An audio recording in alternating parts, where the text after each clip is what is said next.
세계관이라 합니다. 세상을 살아가는데 어떤 눈으로 볼 것인가, 어떤 마음으로 볼 것인가, 어떤 사고, 사상을 가지고 볼 것인가는 아주 중요합니다. 왜냐하면 그 세계관은 가치를 정하기 때문에 그렇습니다. 세상에서 어떤 부분을 귀하게 여기는 사람은 다른 부분을 귀하게 여기지 않기 때문에 세상을 바라보는 눈, 이 세계관은 아주 중요합니다.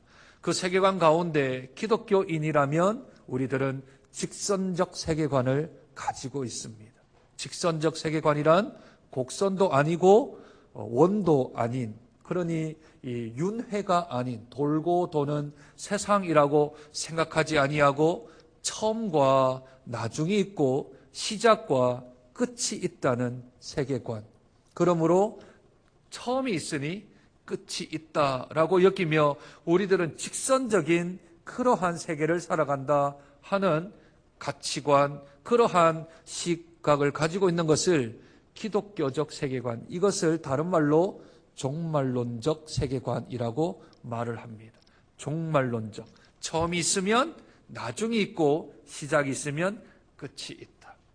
우리 인생이 태어남이 있으면 다시 죽을 날이 있고 세상이 창조가 될 날이 있으면 마지막 종말의 때가 있다라고 생각하는 것, 그것을 가리켜서 종말론적 세계관, 좀 어렵지요 말이? 종말론적 세계관이라고 합니다.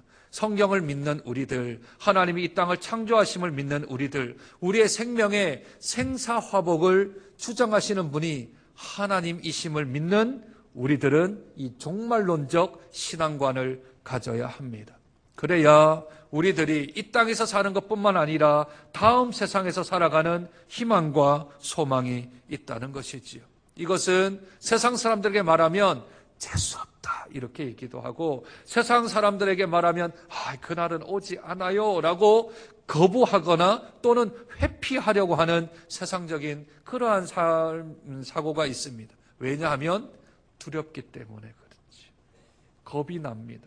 죽으면 어떻게 될까? 내가 죽으면 어떻게 될까 하는 그 두려움과 겁이 나니까 그런 말은 하지 말아요. 그런 말을 하면 무섭습니다. 그런 말을 하면 나는 겁이 나요. 그렇게 얘기를 하겠죠. 그러나 예수 그리스도를 나의 구주, 나의 하나님으로 믿는 그분이 나의 죄를 위하여 십자가에 돌아가시고 나를 다시 살리시기 위하여 3일 만에 부활하셨다는 그 믿음이 있는 사람들은 천국의 소망이 있는 줄로 믿습니다. 그러니 죽음을 두려워하지 않지요. 사망을 두려워하지 않습니다. 그 이유는 예수께서 우리를 위하여 죽으시고 예수께서 우리를 위하여 다시 살아나셨으며 예수께서 우리를 위하여 승천하셨고 예수께서 우리의 새 생명을 위하여 다시 이 땅에 오실 유일한 구세주임을 우리가 믿기 때문인 줄로 믿습니다. 그래서 죽음을 두려워하지 않습니다.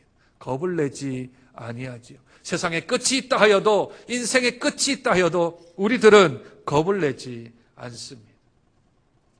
오늘 사도 바울은 고린도전서 7장에서 결혼에 관한 이야기를 하는데, 그 결혼에 관한 이야기들은 이전에 사람들의 질문을 받았기 때문에 그렇습니다. 결혼하면 죄 짓는 겁니까?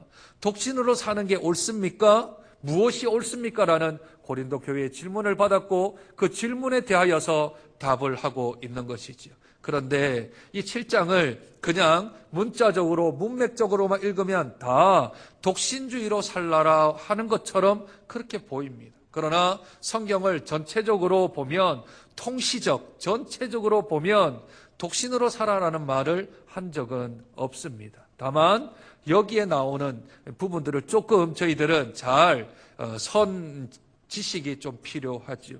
오늘 7장이 25절부터 보면 세 번에 걸쳐서 사도 바울이 하는 말을 좀 집중을 해야 합니다. 왜 독신을 지금 강조하고 있는지. 결혼하는 것도 좋지만 결혼하지 않는 게 훨씬 더 좋다라고 말하는 사도 바울의 이유가 있습니다. 25절, 26절 한번 보실까요? 26절입니다. 내 생각에는 이것이 좋으니 곧 임박한 환난으로 말미암아 사람이 그냥 지내는 것이 좋으니라. 임박한 환난이라는 단어를 쓰지요. 또 29절, 형제들아 내가 이 말을 하노니 그때가 단축하여진 고로, 때를 이야기하는데 그 때가 단축되었다 합니다. 결정적으로 31절 하반절에 보면 세상 물건을 쓰는 자들은 다 쓰지 못하는 자 같이 하라. 이 세상의 외형은 지나감이라. 지금 무엇을 말을 하는 걸까요? 임박한 환난, 그리고 그때가 단축되어지고 이 세상의 외형이 다 지나간다. 이 말이 무슨 말이지요? 예수님이 다시 오실 날이 얼마 남지 않았다. 그 이야기를 하는 겁니다. 예수님이 승천하시기 전에 제자들에게 이렇게 말씀하셨습니다.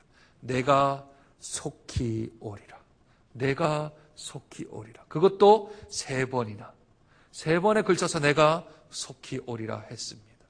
마태복음 21장이나 마가복음 11장, 누가복음 19장에 보면 예수님이 이 땅에 오실 때쯤 일어나는 일들에 대해서 설명을 하고 있는데 그때는 재난의 때요, 그때는 환난의 때라, 그때는 처처의 기근과 전쟁과 사람들의 죽음이 있을 거라라는 말을 하셨는데, 그런데 사도 바울이 살아가던 로마의 압제 시대 때 도미티안 황제나 네로 황제의 박해가 엄청 무지막지하였거든요.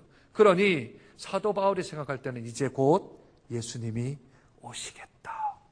예수님이 오늘 오시겠다. 그렇게 생각을 한 겁니다. 오늘 아니라면 이번 달, 아니라면 이번 해에는 오시겠다 생각을 하고 지금 결혼에 대하여서 쓰고 있는 것입니다.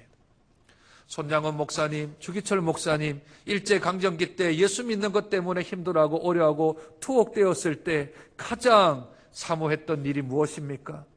오늘이나 내일이나 밤에나 낮에나 내 주님 오시기만 기다리는 주님 고대가를 부르는 것 아니겠습니까? 그러니 주님 지금 바로 오십시오. 지금 환난과 핍박과 지진과 기근과 전쟁이 이 땅에 황무하니 주님 오늘이라도 오십시오 하며 종말론적 신앙관을 가지고서 주님 앞에 부르짖었던 것입니다. 그러나 요즘은 살기가 좋아지니 사람들이 기독교 세계관인 이 종말론적 신앙관을 별로 그렇게 사모하지 않습니다. 주님이 오시기를 사모해야 합니다. 주님이 오시면 우리들은 지금 살고 있는 이 세상보다 더 생각지도 형용할 수 없을 만한 우리들은 새 생명으로 거듭나게 되어집니다. 그러므로 우리들은 주님이 오시기를 사모해야 합니다. 그러나 주님이 오시지 아니하면, 오늘 주님이 오시지 아니하면 오늘 주신 사명을 따라 성실하게, 정직하게, 정결하게 살아가는 것이 우리 하나님을 믿는 사람들의 삶인 줄로 믿습니다. 주님 오시지 마십시오. 지금 사는 것이 좋으니, 이 세상에서 살아가는 것이 좋으니 조금만 더 뒤로 오십시오. 조금만 더 늦게 오십시오. 나는 좀 해야 할 일이 많습니다. 이 얘기는 끝이 없다라고 생각을 하거나 그것을 자신이 연장시킬 수 있다라는 교만한 마음이지요. 그러니 오늘 오시더라도 우리 주님 앞에 성실하게, 정직하게, 정결하게 살아드려 주님 앞에 우리의 영적인 전리품들을 올려드릴 수 있는 삶이 하나님을 믿는 삶인 줄로 믿습니다. 그래서 이런 종말론, 임박한 종말론이 있다라는 것을 깨닫고 사도 바울은 만약 올 12월 25일 성탄절날 우리 주님이 오신다라고 가정해 봅시다. 가정입니다. 오시는 게 아니고 가정입니다. 오신다 하면 제가 이단이 되거든요. 오신다고 가정해 봅시다. 올해 결혼 날짜를 잡은 분들이 계시지요? 올해? 없나요? 자녀분들도 있고 또 자기도 있을 수 있습니다. 그러면 결혼 날짜를 잡았는데 12월 25일 날 주님이 오신다고 한다면 올해 결혼하는 게 나을까요? 결혼 안 하는 게 나을까요? 그래도 결혼을 해야 하겠죠. 또는 굳이 결혼할 필요가 있는가? 이 생의 삶이, 이 세상이 12월 25일로 끝이 난다면 굳이 결혼하지 말고 조금 더 주를 위해서 어떻게 생활하고 어떻게 살아갈까를 조금 더 고민하지 않겠습니까? 그런 마음으로 사도 바울이 쓴 겁니다. 그런 마음을 가지고서 독신으로 있는 게 훨씬 결혼하는 것보다 낫다라고 그렇게 생각을 한 것이지. 그런 마음으로 사도 바울이 지금 우리들이 어떻게 살아가야 될 것인가를 통하여 우리에게 말씀을 하고 계신 겁니다. 그런데 하나님이 우리에게는 종말의 시간을 알려주지 않으십니다. 예수님이 말씀하시기를 내가 다시 올 날은 하나님만 아시고 나도 모른다. 올 나도 모르는데 누가 알겠느냐라고 말씀하시며 때와 시기는 오직 누구한테 달려져 있다고요? 하나님 아버지께 달려져 있다고요.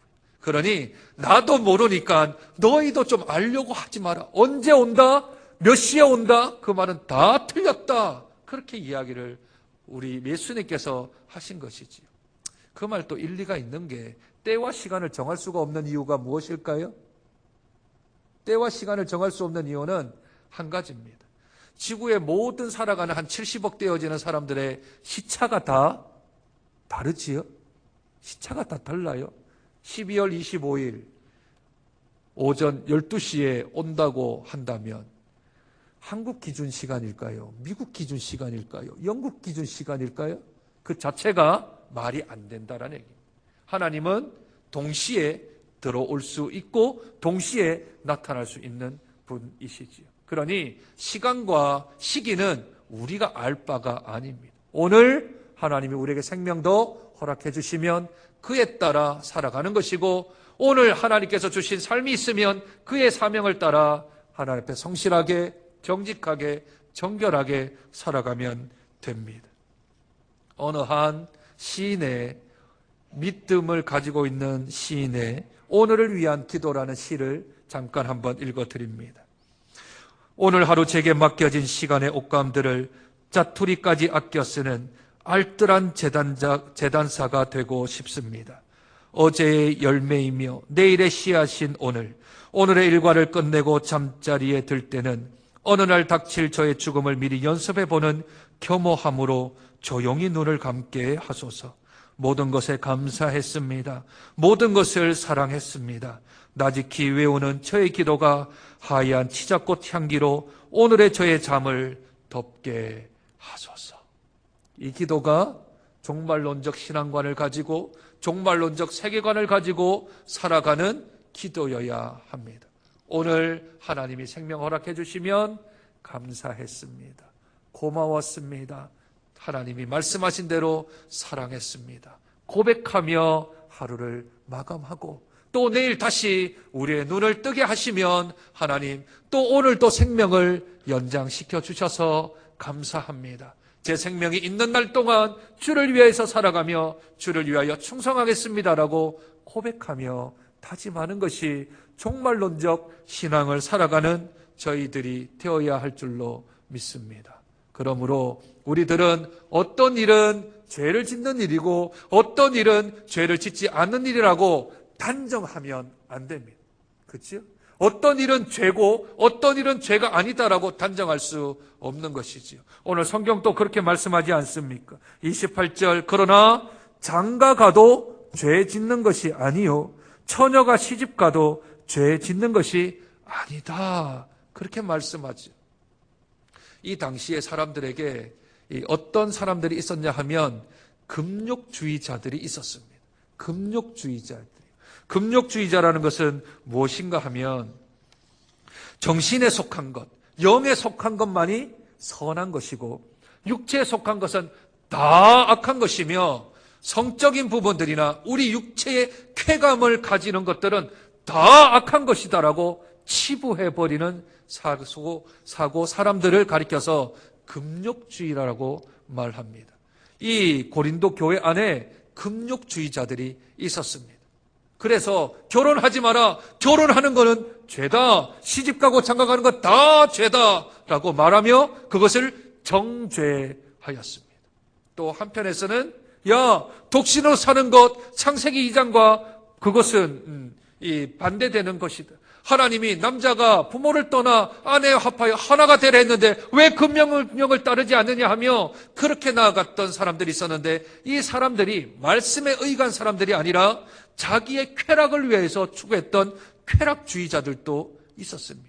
쾌락주의자들은 인생의 목표가 행복인데 그 행복은 오직 쾌락으로만 내 본능, 내가 가지고 있었던 내 몸이 좋아하는 것들은 다 내 행복이다라고 생각하여서 말씀은 온데간데 없고 나의 쾌락만, 나의 즐거움만, 내 육신의 쾌락만을 가지고 추구했던 사람들, 그 사람들이 쾌락주의자들인데 이들 또한 교회 안에 있었습니다. 쾌락주의자들도 있었고 또 금욕주의자들도 있었습니다. 양극단이지요. 그러나 성경은 쾌락주의를 찬성하지 않습니다. 또한 금욕주의를 찬성하지도 않습니다. 장가가고 시집 가는 것도 죄가 아니요, 혼자 사는 것도 죄가 아닙니다. 우리가 지난 7장에서 보았지요. 무엇을 따라 혼자 살 것인가, 결혼할 것인가를 결정하라 했습니까? 자기의 은사대로. 하나님께서 우리를 부르신 그대로. 기억이 좀 나지 않습니까? 7장 17절 다시 한번 볼까요?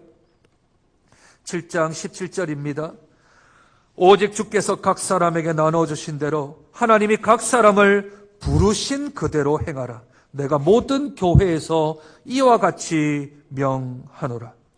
24절 형제들아 너희는 각각 부르심을 받은 그대로 하나님과 함께 거하라. 결혼은 죄다. 결혼은 선이다. 결혼은 죄도 아니요 선도 아니요 오직 하나님이 각각의 부르신 사람의 부르심대로 행하면 그것이 선이 될 줄로 믿습니다. 독신의 삶을 하나님이 허락하셨다면 독신의 삶을 사는 게 선이고, 내가 결혼의 삶을 하나님께서 부르셨다면 내가 결혼을 하는 것이 선이다라고 지난 주간 우리가 말씀을 통하여 살펴보았습니다. 그러니 독신이나 결혼이 죄의 문제가 아니라 오직 하나님의 뜻 가운데 우리가 주를 위하여 살아가는 것이, 그것이 곧 하나님을 위한 삶이다 말씀하지요. 오늘 본문 가운데 가장 중요한 한 구절을 꼽으라면 오늘 35절입니다. 35절 같이 한번 읽었으면 좋겠습니다. 가장 중요한 구절 중에 하나입니다. 같이 한번 읽으시지요. 시작. 내가 이것을 말함은 너희의 유익을 위함이요 너에게 올무를 놓으려 함이 아니니 오직 너희로 하여금 이치에 합당하게 하여 흐트러짐이 없이 주를 섬기게 하려 함이라. 이치에 합당하게 하여 흐트러짐이 없이. 이치에 합당하다는 것은 하나님 말씀에 올바르게끔, 그리하여 흐트러지지 아니하여 주를 잘 섬기는 일에 하나님께 나아가기 위하여 이 말씀을 적는 것이지, 우리들을 혼란스럽게 하거나 혼돈스럽게 하거나 이것을 통하여서 우리들이 어렵게 만들려고 하는 게 아니요 도리어 우리의 유익을 위하여 주를 위하여서 하나님의 귀한 뜻을 따라 독신이든 결혼이든 살아갈 것을 우리에게 요구하고 계시는 것이지요. 혼자 사는 것이 선이 아닌 이유는 혼자 살아서 자기의 유익을 위하며 쾌락주의로 빠져버리면 그것 또한 하나님의 뜻이 아닙니다. 결혼을 하였는데 외도를 하는 것, 그것 또한 하나님의 뜻이 아니지요. 그러니 결혼 자체가, 어떤 일 자체가 선이냐 악이냐 구분할 수는 없는 것입니다. 학생들이 공부를 합니다. 공부를 하는 게 선인가요 악인가요? 공부를 하는 게 선인가요 악인가요? 공부를 열심히 해서 좋은 학교를 가고 좋은 직장을 가고 하는 게 이게 선인가요 악인가요? 이건 선도 아니고 악도 아닙니다. 왜냐하면 목표가, 그에 대한 목적이 무엇인가에 따라 선이 되기도 하고 악이 되기도 합니다. 오늘 35절의 말씀처럼 주를 위하여 학생이 공부를 하면 그건 선입니다. 그러나 자기의 쾌락을 위하여, 자기의 행복을 위하여 공부를 한다면 그건 악입니다. 내가 장사를 합니다. 내가 회사를 다닙니다. 선인가요 악인가요? 제가 답을 말씀드렸죠. 이건 선도 아니고 악도 아닙니다. 내가 사업을 하고 회사를 다니는 것도 그것이 주를 위하는 것이면 선입니다. 그러나 나의 행복과 나의 쾌락을 위해서 하는 일이라면 그것은 악입니다. 왜냐하면 하나님이 기뻐하지 않으시기 때문에 그렇습니다. 그래서 오늘 이 2절부터 34절에 보면 이 말씀이 두 가지가 계속 반복되어지지요. 주의 일, 세상 일, 주의 일, 세상 일 하며 두 가지를 서로 대조하며 반복하고 있습니다. 주의 일은 주님을 위한 일은 주님의 일이지. 독신으로 사는 것, 내가 주님을 위하여서 저는 독신으로 살겠습니다. 그 부르심을 받았습니다. 주의 일입니다. 그런데 독신으로 부르심을 받지 않은 자가 자기의 쾌락을 위하여, 자기의 행복을 위하여 자기의 몸을 아무렇게나 사용하며 나는 주님을 위해 살아갑니다 해봤자 그 일은 주의 일이 아니라 세상 일입니다. 나는 결혼을 통하여서 예수 그리스도 오실 때까지 나의 자손을 예수님 오시는 그날까지 지속시킬 뿐만 아니라 내 자녀를 통하여서 더 믿음의 명문 가문을 이루겠습니다 하며 결혼을 하는 것 주의 일입니다. 그런데 나는 결혼을 통하여서 다른 사람들보다 뽐떼나게 살고 싶고 나는 아내와 남편이 나보다는 훨씬 더 나은 사람을 만나서 내 인생이 변화되고 바뀌어지고 그래서 내가 받지 못했던 사랑, 내가 받지 못했던 행복, 그것을 내가 결혼을 통하여 한번 인생을 개가천성하는 계기로 삼겠다 하면 그 결혼은 악입니다. 그러니 세상에 여러 가지 일들이 악이나 선이 구체적으로 정해진 것이 아니라 그것이 주의 일이라면 그것은 선이고 그것이 세상적인 나의 쾌락과 행복을 위한 일이라면 그것은 죄입니다. 그것은 악이지요. 목사가 목회를 하는 게 선입니까? 악입니까? 선도 아니고 악도 아니죠. 그것이 만약 자기가 밥을 벌어 먹기 위하여 사례를 받아 살기 위하여 목회를 한다면 그건 죄고 그건 악입니다. 그러나 주를 위하여 한 목숨을 다 희생하고 헌신하여 주님의 길을 걸어가겠습니다 하고 목회를 한다면 그것은 선이지요. 왜냐하면 주님을 위한 것이기 때문입니다. 주를 섬기게 하는 일이기 때문에 그렇지요. 그러니 어떤 일도 선이냐 어떤 일도 악이냐라고 우리가 단정하거나 규정할 수는 없습니다. 그냥 죄는 하나님의 말씀을 떠나거나 하나님을 무시하거나 하나님의 자리에 들어가 하는 것들은 다 죄입니다. 그러니 어떤 일 자체가 죄라고 규정할 수는 없는 것이지요. 그러므로 하나님의 말씀 안에 있다면 하나님의 능력 안에 있다면 그것은 무엇을 하느냐가 중요한 것이 아니라 그 일을 어떻게 하느냐가 더 중요합니다. 그러므로 예수 믿는 사람들은 직업에 귀천이 없다라고 말할 뿐만 아니라 그 일을 무엇을 하느냐가 중요한 게 아니라 그 일을 어떻게 하느냐. 그 일을 주님을 위해서 하느냐, 나를 위해서 하느냐, 그 일을 주님을 위해서 하느냐, 아니면 나의 욕심을 채우기 위해서 하느냐, 그에 따라 그것이 선이 되기도 하고 그것이 악이 되기도 합니다. 그러므로 돈을 잘 사용하는 것은 선이지만 돈을 사랑하는 것은 악이 되어집니다. 이 구분이 아주 쉽지는 않지만 우리가 하나님을 묵상하면 내가 돈을 사용하고 있는지 내가 돈의 종이 되어져 있는지 잘 살펴보면 그러면 내가 지금 물질을 선으로 사용하고 있는지 악으로 사용하고 있는지를 잘 판단할 수 있게 되는 것이지요. 그러므로 우리 예수 믿는 사람들은 세속적인 것에 대하여 세상적인 것에 대하여 세상 일에 대하여서는 금욕을 할 필요가 있는 거죠. 인생을 금욕주의로 살라는 말이 아니라 세속화되어지고 세상적인 것은 좀 구별된 삶을 살아가야 하니 그곳에서는 좀 금식도 있어야 하고 금욕도 있어야 하는 것이지요. 세상 사람들이 따라간다고 그 길을 다 따라가는 것이 아니라 우리는 멈추어 서서 우리가 걸어가야 될 일을 해야 될 줄로 믿습니다. 그러니 흐트러짐이 없어야 합니다. 이치에 맞는 일이 있어야 합니다. 그 일을 하나님께서 우리에게는 하기를 원하시며 그를 통하여 하나님은 영광 받으시는 줄로 믿습니다. 그러므로 오직 내가 어떤 일을 할 때에 이것이 내 기준인가 아니면 하나님의 기준인가 아니면 나를 섬기는 건가 하나님을 섬기는 건가에 따라 우리들이 이 일을 어떻게 할 것을 결정을 해야 합니다. 그러므로 결혼을 하는 일, 독신으로 사는 일이 중요한 게 아니라, 무엇을 하는 게 중요한 게 아니라 어떻게 그 일들을 감당하느냐가 훨씬 더 중요하다, 하나님은 우리에게 말씀합니다. 이러며 하나님께서는 우리에게 한 말씀을 더 붙이는데, 재혼에 관한 이야기를 마지막 39절에 하나 더 붙이고 계십니다. 39절 한번 볼까요? 아내는 그 남편이 살아있는 동안에 매여 있다가, 아내는 그 남편이 살아있는 동안에 매여 있다가 남편이 죽으면 자유로워 자기 뜻대로 시집 갈 것이나 주 안에서만 할 것이니라. 재혼에 하나님께서 허락하신 것은 사별만을 하나님이 허락을 하시지요. 왜냐하면 하나님이 세우신 결혼의 규정은 일부 일처제입니다.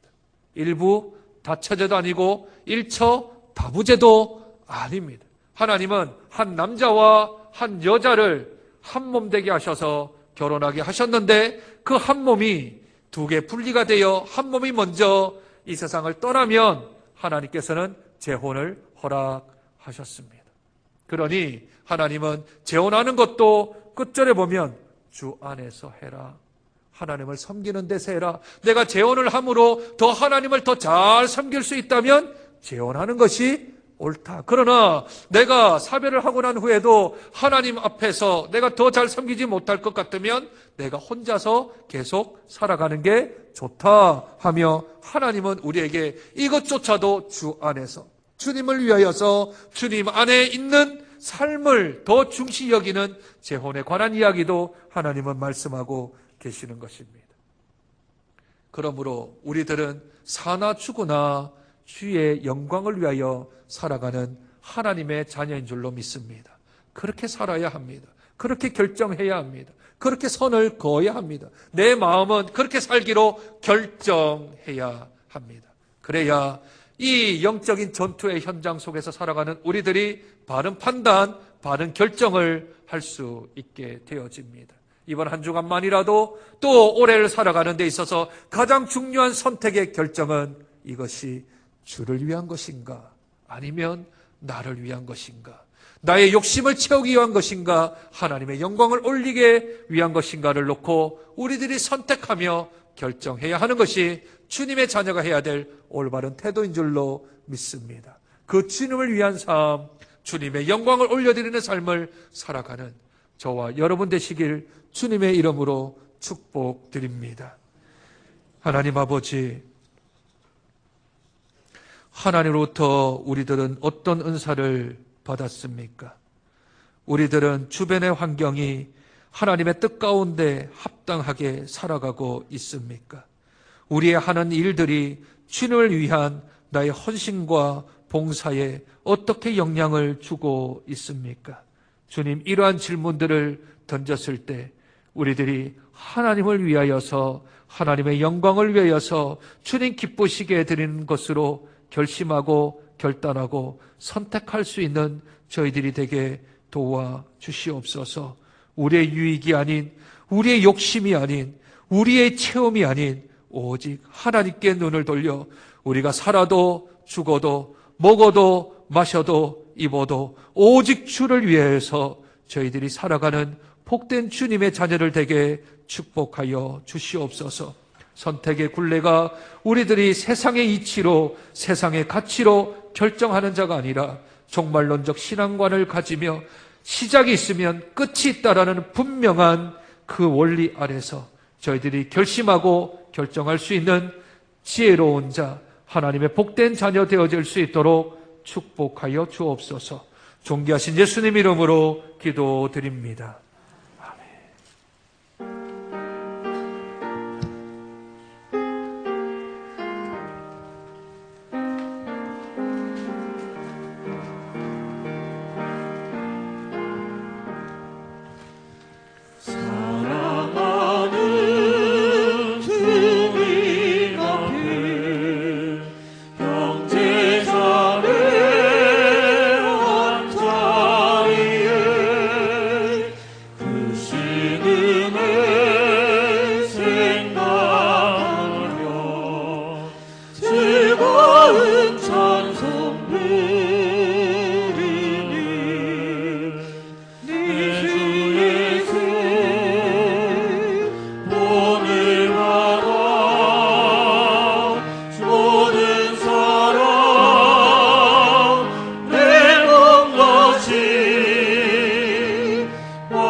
사랑하는 주님 앞에 온갖 충성 나가줘서 외로우나 즐거우나 주님만 있어 섬기는 우리 주님 거룩한 손 제자들의 발을 씻어 난 섬기는 종의 도를 몸소에 보이셨네. 사랑하는 주님 예수 같은 주로 섬기나니 한 피바다 한 몸이룬 형제여 친구들이여 한 몸같이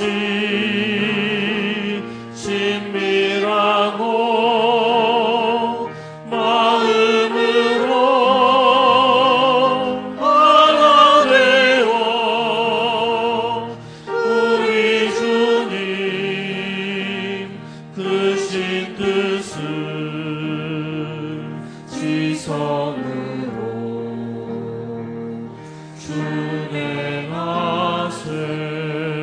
준행하세. 하나님 감사합니다.